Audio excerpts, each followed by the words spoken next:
Sveti mučenik Evsignije bio vojnik pri caru Maksimijanu, pri caru Konstantinu Velikom i pri njegovim sinovima. Prisustvovao mučenju svetog mučenika Vasiliska. Video mnoštvo angela i samog Gospoda Isusa, kako od angela prima dušu ovog svetog mučenika. Vojevao pri caru Konstantinu i video krst koji se javio Konstantinu. Prosluživši u vojsci punih 60 godina, on se u vreme sinova Konstantinovih povuče iz vojne službe i nastani u Antiohiji, svome rodnom gradu. Tu provođaše bogougodni život u postu, molitvi i dobrim delima. U vreme Julijana Odstupnika, dva zavađena čoveka na ulici uzeše njega za sudiju. On dosudi pravdu pravome, zbog čega se krivi naljuti, ode caru i optuži Evsignija kao hrišćanina.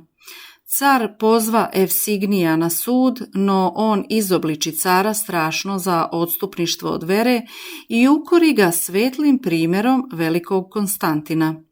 Ogorčeni Julijan naredi te mu glavu odsekoše. Postrada Evsignije u dubokoj starosti 362. godine i preseli se u carstvo nebesko. Sveštenomučenik Favijan, papa rimski. Rodom Rimljanin, najpre beše Favijan seoski sveštenik, a potom, kada pri izboru pape siđe beo golub na njega, izabran za papu. Krotak i nezlobiv, s velikim prilježanjem sabiraše tela svetih mučenika, česno ih sahranjivaše i na grobovima njihovim hramove podizaše. Isto tako podizaše molitvenice i paraklise po pešterama, gde se mučenici krijehu u vreme ljutog gonjenja. Krsti cara Filipa i sina mu carevića Filipa i uz pomoć krštenog senatora Pontija sruši mnoge idole i idolske hramove. No, kad se zacari opak i Dekije, nasta strašno gonjenje hrišćana, u kome postrada i sveti Favije. Mačem obezglavljen 250. godine. Ovaj Favije sveti ustanovi da se miro osveštava na veliki četvrtak. Sveti mučenik Pontije senator, sin senatora Marka i žene mu Julije. Nerotkinja Julija začet tek posle 22 godine bračnog života i rodi Pontija. Kršten od pape Pontijana sa svojim drugom Valerijem, piscem žitija njegovog, on uspe da privede veri Hristovoj i svoga oca Marka i cara Filipa sa sinom i mnoge druge ugledne Rimljane. Mnogo štićaše i pomagaše crkvu kao senator i bi veliki prijatelj pape Favija.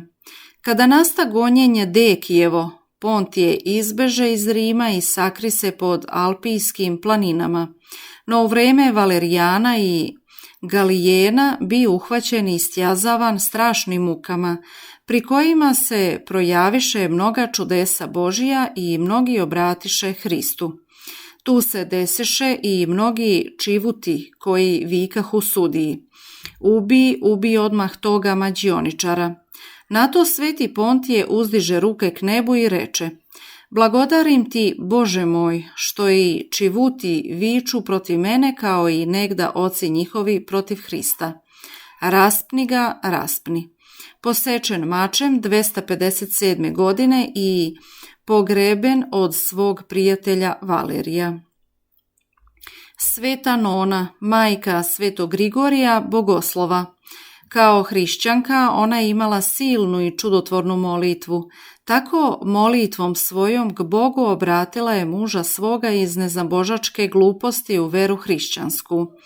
Muž njen Grigorije docnije bi episkopom u gradu Nazijanzu.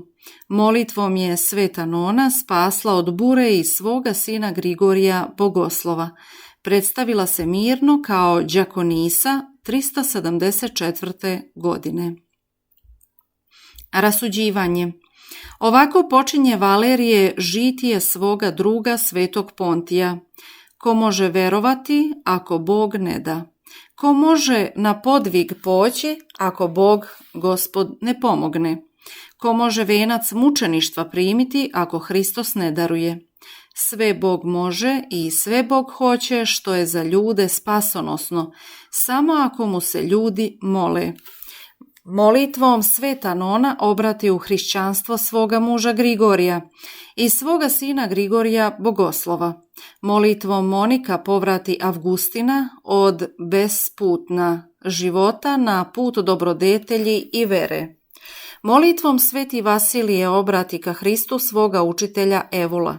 Molitvom car Jezekije produži sebi život za 15 godina.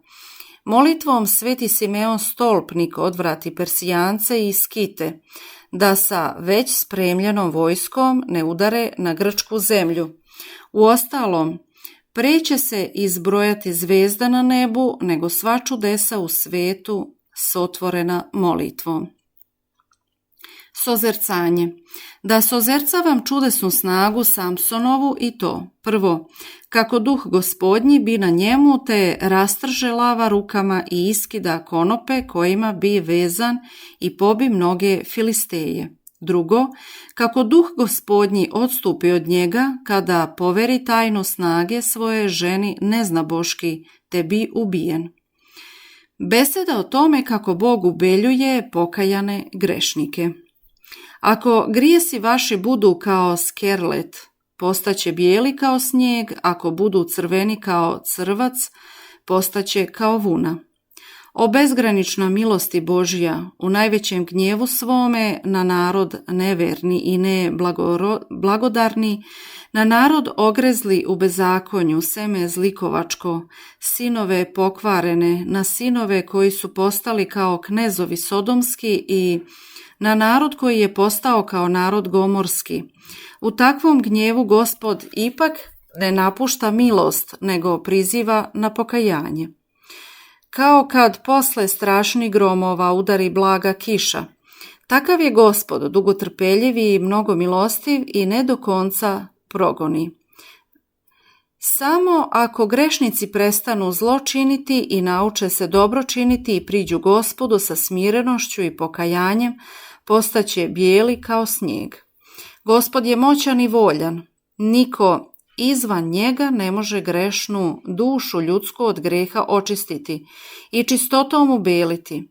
Ma koliko se platno pralo u vodi sa pepelom i sapunom, ma koliko se pralo i prepiralo, ono ne može dobiti belinu, dok se ne prostre pod svetlo sunca.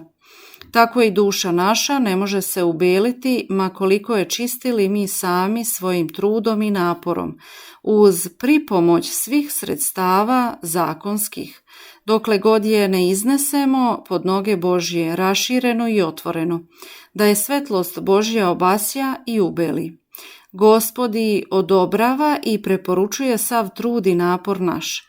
Naime, on hoće da mi dušu svoju suzama okupamo, pokajanjem stesnimo, grižom savesti pritisnemo, dobrim delima odenemo, no na kraju krajeva on nas priziva da priđemo k njemu.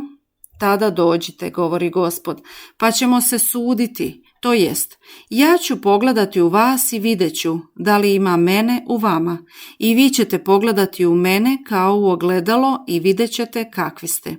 O Gospode, spori na gnjev, smiluj se na nas pre posljednjeg gneva u strašni dan onaj. Tebi slava i hvala vavek. Amin.